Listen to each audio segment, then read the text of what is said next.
everyone. I'm Dr. McMurtry, and I wanted to talk today just really quickly about what I think is useful and helpful to bring in an expedition medical kit.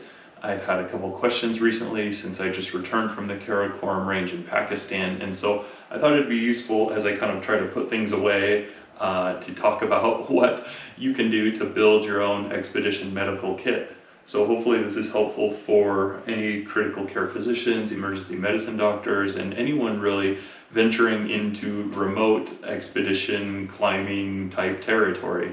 So I won't talk about everything that I brought just because there's a lot of other things that are basically the general things you would see in any clinic, as well as an orthopedic clinic and a critical care setting. But in general, these things that I'm going to talk about here can fit in a very small volume and they can save lives. They're incredibly useful. It's an incredibly useful kit.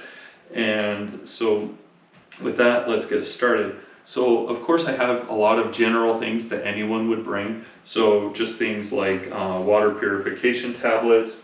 I had a water filter, but just in case that breaks or is unclean for whatever reason, then you can always use water tablets as a backup. I use the Aquamira ones. I just have general tape, including climbing tape, which is immensely useful for a lot of things, not just for blisters and injuries, but also if you need a tourniquet, you can just tape things off really tightly. I have a lighter for, emergency sterilization of tools, as well as fire starting. And then I have zinc tablets for travel in case you get a cold.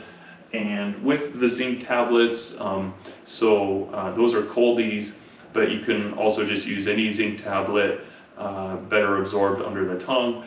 And then vitamin C, vitamin D, even melatonin at night have been shown to help fight viral illnesses and recover more quickly.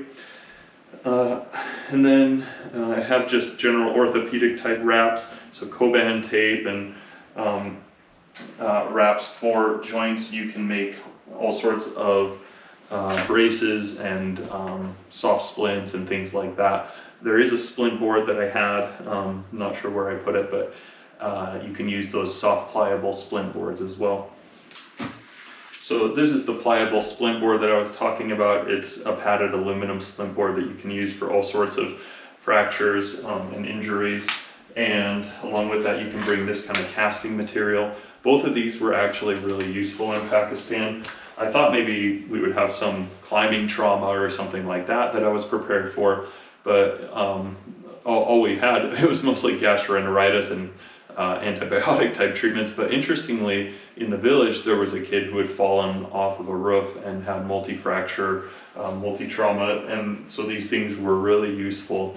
And just in general, it really is such an amazing experience and privilege to go to these remote, high altitude type areas where there's no medical clinic and no dental clinic, there's no resources, and to be able to be privileged enough to treat these people who have nothing and yet are very kind and generous. And so those experiences make everything worth it. And so being prepared with everything you can is kind of the best thing you can do to help these people. And I'll get more into the critical care, resuscitation type stuff in a minute. And then when I carry all these medications, I always put in a little sign. This one's all beat up, but I put it in just so that anyone in the airport security who's going through bags will know that this is like a formal medical kit and hopefully not mess with it too much. I haven't had problems, but just in case. And then of course other things like chapstick, sunscreen, and a lot of this antibiotic ointment, which this one has the 4 ingredients, so the bacitracin, neomycin, and polymyxin, as well as the pramoxine, which is kind of an anti-pain, numbing local anesthetic. So that's really useful for a lot of superficial wounds. In general, let's just start with some of the more basic things. So you can have these ethanol pads and chlorhexidine pads. These are Preventics. These are really useful for cleaning wounds and prepping surgical sites and things like that, but also just for wiping your hands before you eat to help prevent infections. And then we also have here like a general hydrocortisone cream. You can get this over the counter, and that's useful not only for bug bites and inflammatory type conditions, but also for injuries if you have no other injectables. So even just rubbing it on like an ankle sprain. So in general, I don't recommend corticosteroids for those types of injuries, simply because it suppresses collagen synthesis, so it can weaken tendons and ligaments, and that's not what you want to do in the long run. But when you're in a remote environment and you just need to be mobile enough to get out and get to a higher level of care, then these things can really be helpful to just suppress like swelling of a sprained ankle or something like that, and enough to suppress the inflammatory component that can get out of control and make it really difficult to extricate yourself. So that's useful for that. And then I have a lot of local anesthetics, which can be useful for a ton of different things, like if someone's in extreme pain and it's really difficult to get them out of a situation, you can always do nerve blocks or even local blocks, and of course local field blocks for any surgical type issue. So along with that, I carry just a general surgical kit with scalpel and needle driver and hemostats and scissors and those kind of things. So that's all in here, with sutures. In general, I just carry some vicryl sutures because those are absorbable or degradable, and so if you forget about them or if you're not going to be there again, at least they dissolve and don't fester in there, and they're not braided, so they don't have as much risk of infection. And then just a sterile surgical kit, like I said. And then some tegaderms and some island dressings, which are always really useful. I think more useful than Band-Aids, but Band-Aids are fine too. I do have some Band-Aids here for blister type wounds. So for blisters, which often arise in remote environments, you can use all sorts of things. So I usually, if the blister is ruptured, I'll use a betadine solution in the blister, which helps seal dermal layers and also sterilize things. And then you can use some tape, either some physiotherapy tape or Band-Aids over it. I also have these benzoin tincture swabs, which you can use in the blister. Some scissors, of course. The other thing that can be useful for blisters is just having nail clippers and super glue and a wax for all sorts of blisters or hand injuries from climbing. And then also, so I use this Climb-On wax, but also this Climb Skin, which has betadine in it, that again is sticky and sterilizing, and so helps adhere dermal layers. So that's yet another useful piece of a blister kit. Along with the local anesthetics, I bring syringes, so a 10 cc syringe for certain blocks, and then I have smaller syringes and needles for other types of injectables, which I'll get to in a minute. Another local anesthetic you should consider is proparacaine, which can be used for the eyes. So if you get a foreign object in your eye or a corneal abrasion or something like that, that can be tormenting, and it's really nice to just numb it up so that you can actually function. I also have an ophthalmic ointment, like an antibiotic, which can be used for a variety of infections. This one is erythromycin, but there's lots of other options as well. The local anesthetics, I have a short-acting without epi. This is just 2% lidocaine. And then I have a long-acting bupivacaine with epi. And then, of course, you can always just have the standard medications like ibuprofen, naproxen. Naproxen is longer acting, so you only have to dose it every 12 hours or so. And so that's why it's more useful in the remote environment. And then I have a pulse ox monitor. This is really useful for just getting some basic vital signs like oxygenation. Also useful for getting oxygenation at high altitude, just if you're curious about those sorts of stats. And then also heart rate and pulse index and things like that. Okay, I think I covered the basics of that pretty quick. So as far as, the other thing that's really effective is to have some form of stronger pain medication. So like some muscle relaxants for back pain, which I actually had a Pakistani guide who had severe back pain, and so I was able to use tizanidine. You can use cyclobenzaprine. Those are good muscle relaxants where if you have a herniated disc or other back injury, those muscles just tend to spasm like crazy. And I'll make another video at some point in the future on all the spine pathologies that I deal with. But as far as pain medications, also useful to have a narcotic just so that you can provide some level of comfort while trying to extricate. So back pain can obviously be immobilizing and disabling, as can many other injuries. So of course local field blocks are probably the most useful, but it's really good to have a narcotic on hand when necessary. It can save someone a lot of torture and also make rescue much easier on yourself. But of course you have to be aware of the respiratory suppression, of the sedation, and a lot of other factors like that. Like if someone has a head injury and you're trying to assess cognition or neurostatus changes or progression of a central nervous system injury, then that can really interfere with that.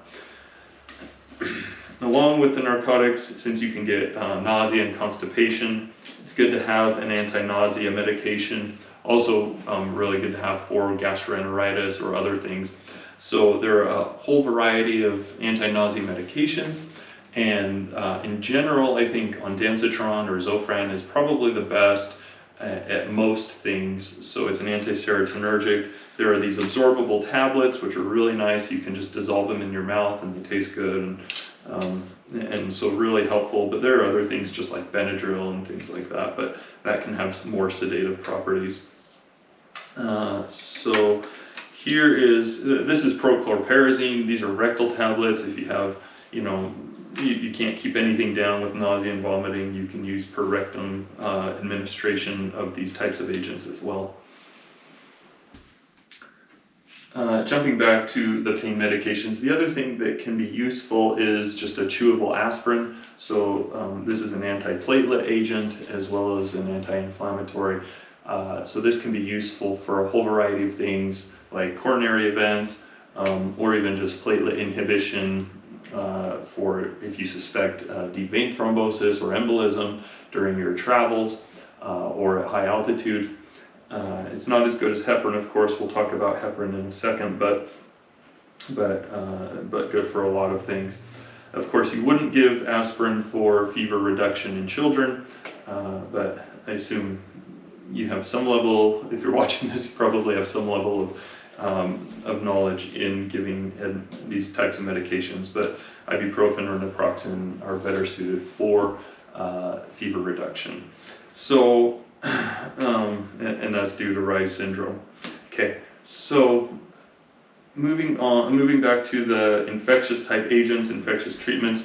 So it's really good to have on hand a whole variety of antibiotics. Now, I'm not going to go into all the subtleties and nuances of when to choose what antibiotic today. There's a lot that goes into that. It's obviously its whole own specialty of infectious diseases, but in general, it's really nice to have, first of all, azithromycin, because it can be used to treat a whole variety of infections, including community-acquired pneumonia and basically traveler's diarrhea, and a lot of other things. So in general, if you have a gastroenteritis or nausea, vomiting, diarrhea, most of the time that can just be treated with rest and fluids like an electrolyte glucose rehydration solution. But if necessary, you can certainly use antibiotics, especially if you suspect a particular agent. So that'll depend on where you're traveling, of course, and you should look up ahead of time what sort of things are endemic to certain regions so that you can be prepared for those types of infectious agents, whether it's in the water supply or other community-acquired type bugs.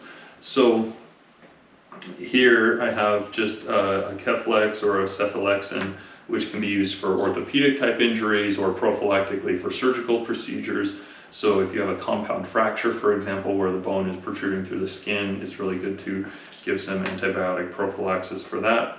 You can also do injectables. This is cefazolin for IV injectable or intramuscular injectable.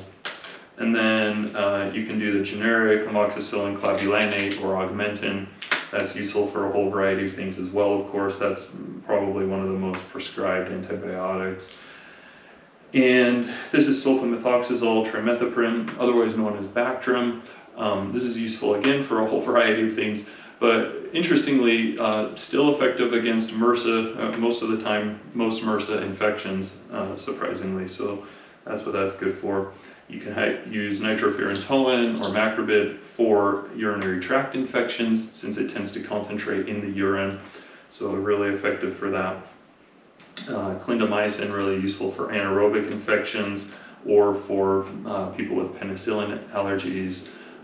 And again, all of these can have immense side effects. You want to worry about, you know, renal function and electrolytes and fluid status and comorbidities of all sorts. So, so obviously this is not medical advice per se, but just kind of a very, very brief coverage. This is metronidazole, again, very useful for a lot of gastroenteritis or GI infections, since it tends not to absorb very well. It kind of kills all these anaerobic things through the gut. So, yeah, I think that's all we'll talk about today for that. All right, let's talk about the high altitude medications. So first of all, acetazolamide. That's kind of the best known, most commonly used high altitude prophylaxis. Now, there's a lot of debate around this. You have to be careful because usually by the time you're even thinking about giving medications for acute mountain sickness or high altitude sickness, you should probably be descending, because by that point you're typically exhibiting signs of both a cytotoxic edema and a vasogenic edema due to metabolic failure within the cell. And so acetazolamide, though, is one that can be used prophylactically. So typically you have to start this a day before your big ascent in order to be effective. And most people say that the minimum dosing is 125 milligrams twice a day, so 250 milligrams total. But you can go up a lot higher than that, of course. But the acetazolamide typically comes in 125 milligram tablets, and so you start that the day before. This is basically compensating for the respiratory alkalosis that develops at high altitude. So you're trying to breathe harder, you're exerting yourself and trying to maintain adequate oxygenation. So you breathe off CO2, so you get a respiratory alkalosis, and that causes all sorts of vascular effects in the brain and in the lungs, as well as the rest of the body. And this is essentially compensating by creating a metabolic acidosis. So you're balancing out the pH, and that's good for most situations as long as oxygen maintains above a certain threshold. And there's all sorts of really cool data and research on this that you can look into, and I talk about it more on the website at the altitude page. But in general, yes, this can be effective, but because it's also a diuretic, and when you get in an alkalotic state, kidneys often compensate by hypovolemia, so you're already volume depleted, which in general is a good thing because you're concentrating the red blood cells, so that enables them to basically have more oxygenation and deliver more oxygen to peripheral tissues and organs. But once you add on a diuretic, you can actually over dehydrate yourself, you know, high on the mountain where there's not a lot of water supply, unless you carry fuel and boil snow, you know, it's useful to be in a dehydrated state where the kidneys are in a state of reabsorption of fluids. But adding this on sometimes can push people over the threshold, so you need to really consider rehydration mechanisms and a strategy for and how your body adapts when you use this medication. The other problem with using this medication is that if you stop it, then you can lose adaptation very quickly, and so if you forget to take it, or you drop the bottle with cold hands, or for whatever reason you're unable to take it high on the mountain, then it can lead to decompensation really quickly. So in general, I don't use it or recommend using it, but obviously there are situations where you do want to use it. I have nifedipine, which is more useful for the high altitude pulmonary edema, not so much for cerebral edema. For cerebral edema, you'll go to you can use oral dexamethasone, but much faster and more effective is to use the injectable dexamethasone. So you can just do this as an intramuscular injection. And again, with these syringes, you want to carry an adequate variety that you can do intramuscular, intravascular, subcutaneous, and even nerve blocks and things like that. Because this dexamethasone can also be useful as a steroid rather than a hydrocortisone cream, which is really weak.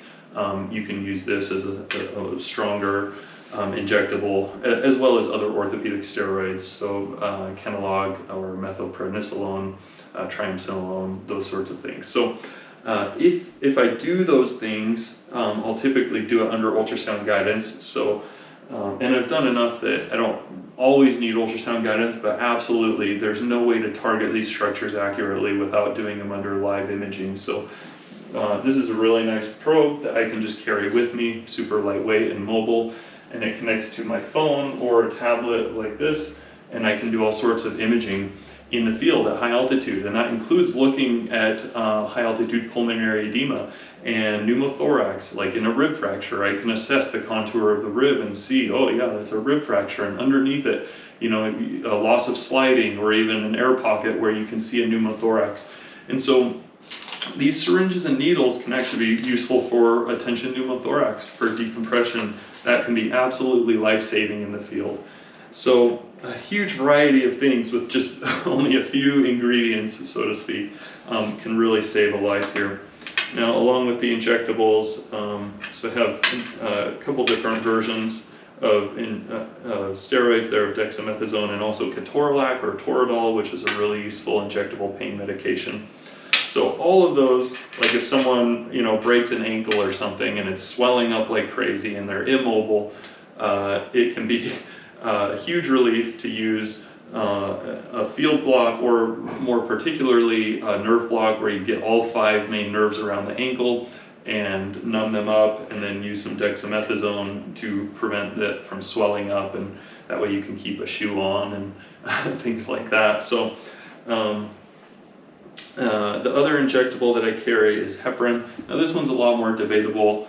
Obviously you shouldn't really use that unless you know what you're doing, but there are a variety of situations with DVT or pulmonary embolism at high altitude where it's useful to have heparin, as well as frostbite. So this again gets into a research sort of stage, and again debatable, but having an anticoagulant on board with certain types and conditions of frostbite has been shown to be, in some cases, helpful for preserving digits or limbs or things like that. So again, there's a lot of information on that, so this is not pure medical advice, but it's interesting to look into. So I'll try to put some references up on the altitude page on the website as well about that.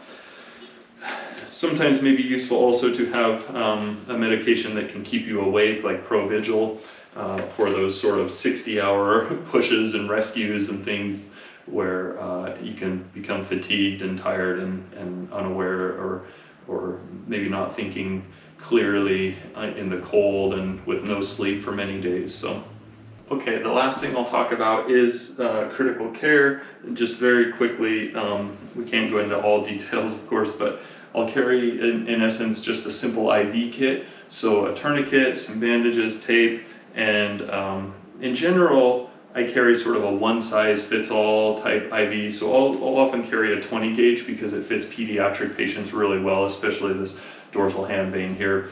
But obviously for larger resuscitations, you may want something bigger, and you know, like a 14 or 16 gauge, and that may also be more useful for decompressing a tension pneumothorax and things like that. But that is useful for most situations. And along with that, I'll often use just normal saline as my IV fluid. Now, there is some benefit to lactated ringers in surgical situations, or if you have someone high altitude, or that you're hyperventilating with a cerebral injury, just for acid base and electrolyte bicarb compensation. But in essence, for most acute resuscitations, normal saline is the IV fluid of choice. So I'll just have, depending how much I think I'll need, usually just one bag of that. And then if I'm trying to go light and fast, of course I don't always carry all of these things, but again, it's situation dependent. So with the bag mask, this folds up really compact and it's really lightweight. Again, if I'm going light and fast, I probably won't carry anything. You can do mouth to mouth, but it gets really exhausting really quickly. So for higher level of care, having a bag mask is really useful, along with just the adult mask or a pediatric mask if you have a peds population. But and if you're at high altitude, of course, you'll probably have someone who has an oxygen tank as well that you can hook up, so just bring the tubing for that. And with any ventilation, obviously having an oral airway is a lot more useful and makes it a lot easier, especially if you're not used to managing an airway. Or you can use a nasal insertion as well. Now, you can do nasotracheal intubations or use an LMA. That's more secure management. You would want surgical loop, which is useful for maintaining a seal on a bag mask, or also for the LMA. And if really trying to secure an airway, then yes, you would want the intubation tube. Usually just a 7.5 size is good for males and females. It'll fit them both. And a syringe to inflate the cuff if you need to. So be careful, of course, with any head and neck traumas. Along with that, the pulse ox is really useful, again, because you want to know that you're oxygenating and what their heart rate is and how they're responding with vital signs. Obviously, you don't have a blood pressure with that. You can use pulse index, sort of, but really you can get a better rough gauge by just using pulses, so carotid, axillary, radial, and that should give you the vital signs you need for assessing a patient. And of course have all the ACLS medications, so there's a whole variety of those, but really they all fit in a little Ziploc, so that's super easy to bring as well. So I hope that answers all your questions. Feel free to let me know if there's anything else I can answer for you, and I hope that helps. Thank you.